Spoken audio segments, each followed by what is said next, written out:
কখনো ভেবে দেখেছ ভালোবাসা একই থেকেও কিভাবে বদলে যায়? সময় পাল্টায়, মানুষ পাল্টায়, আর ভালোবাসা সেও নিজের ভাষা বদলে ফেলে। হাই, আমি চান্দ্রী, তোমরা শুনছো গল্প কথা। আজ কোনো গল্প না, আজ একটা জেনারেশনের অনুভূতিকে বোঝার চেষ্টা। একটা জেনারেশন যারা ভালোবাসে কিন্তু আমাদের মতো করে না। আমিও সেই জেনারেশনের মধ্যেই পড়ি, তবে আজ আমি সেই জেনারেশনকেই একটু অন্যভাবে তোমাদের সামনে পরিবেশন করব। হ্যাঁ, আমি কথা বলছি তোমাদেরই চির পরিচিত সো কল্ড জেনজিকে নিয়ে। ওরা ওদের ভালোবাসায় হয়তো থাকে না কোনো লম্বা অপেক্ষা বা কোনো হাতে লেখা চিঠি। ওদের ভালোবাসায় থাকে একটা নোটিফিকেশন বা কোনো একটা ডেটিং অ্যাপে একটা রাইট সোয়াইপ, আবার কখনো একটা hey you up for a conversation থেকে ওদের ভালোবাসাটা শুরু হয়। ওদের ভালোবাসায় থাকে না কোনো ফরএভার। ভালোবাসা মানে ওরা বোঝে রাইট নাও। ওরা বলে আমি তোমাকে এখন ভালোবাসি, কিন্তু কালও বাঁচতে পারবো কি না সেটা ঠিক বলতে পারছি না। কি অদ্ভুত, তাই না? ভাবলেই কিরকম একটা লাগে।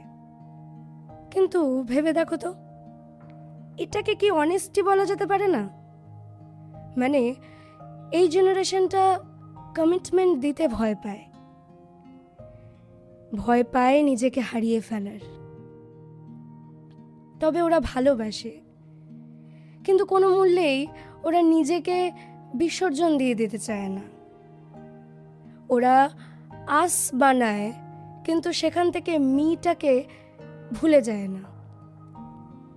হ্যাঁ, এটা বলা যেতে পারে যে এই জেনারেশনের থেকেই ওই যে কি বলে সফট লঞ্চিং, বেঞ্চিং, ঘোস্টিং বা ব্রেড ক্রাম্বিং, আবার সিচুয়েশনশিপ, এই শব্দগুলোর সাথে আমরা পরিচিত হয়েছি। তবে ওরা কিন্তু একটু ক্লিয়ার কমিউনিকেশনে বিশ্বাসী। ওরা বলতে চায় don't assume anything, just ask. যদি জিজ্ঞেস করেই সব কিছুর উত্তর পেয়ে যেতে পারো, তাহলে এত ভাবাভাবির কি আছে? জেনজিরা কিন্তু আবার খুব প্র্যাকটিক্যাল। ওরা খুব রুড, খুব স্ট্রেট ফরওয়ার্ড। তবে ওরা ইমোশনাল ফুল নয়।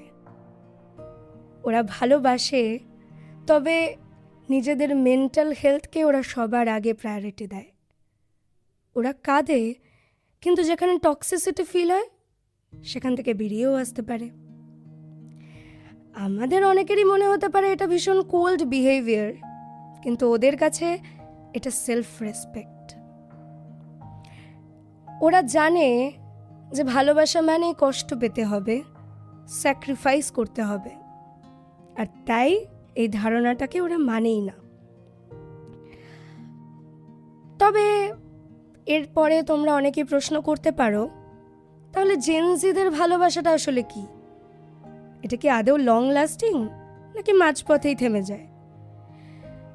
এর উত্তরে বলবো, এটা মাঝপথে থেমেও যেতে পারে, আবার বিয়ে অবধিও ঘুরিয়ে যেতে পারে।